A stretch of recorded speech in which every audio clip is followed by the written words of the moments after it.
สามสี่ห้าหกเจ็ดแปดเก้าส่งเสริมในโอกาสต่อไปแม่ดมสันติภาพก่อตัวในขณะนี้ได้มาที่มือของท่านนายกรัฐมนตรีทำการเป็นสักขีพยานเสยอานนท์ตัวทำพิธีไปแล้ว ตัวที่สอง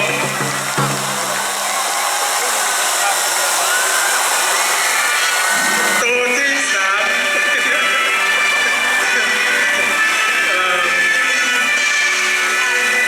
ตัวที่สี่ไปแล้วปล่อยยับเด้อปล่อยไปเป็นอิสระตัวที่ห้าตัวที่หกไปแล้วตัวที่เจ็ดไปแล้วไอ้ตัวที่แปดเป็นตัวที่เก้าเนาะไปแล้วขอแสดงความสงสัยแล้วกลับต่อไปขอเชิญท่านนายกรัฐมนตรีร่วมกับท่านเจ้าแขวงอุปสมบทแผ่เพื่อเป็นสัญลักษณ์แห่งการประกาศปากเสกเป็นนครเชิญเริ่มต้น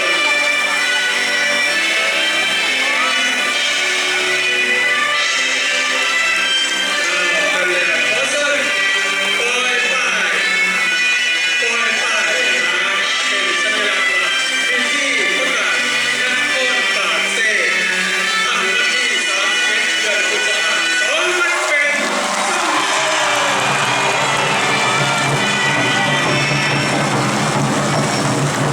ในโอกาสต่อไปขอต้อนรับ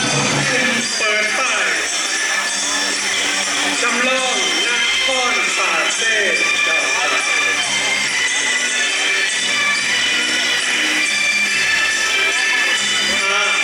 นับถอยหลังห้าสี่สามสองหนึ่งเริ่มต้นแล้วโอกาสนี้ขอเชิญทุกท่านแสดงความยินดีพร้อมๆกันส่งใจส่งใจส่งใจ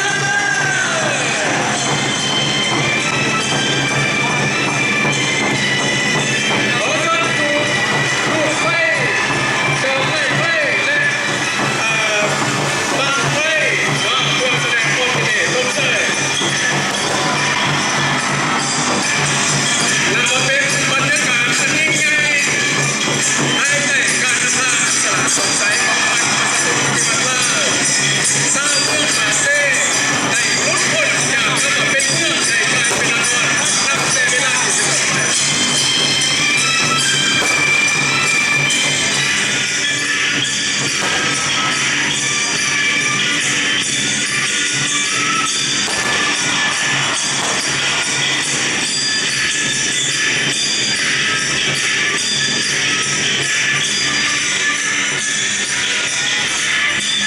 ที่ว่าต้องมีอันคนพูดในวันนี้มันก็ย่างเลาะไปทักทายสบายดีกับแต่ละขบวนเพชรไทยสร้างเมืองปากเสกของหมอวันนี้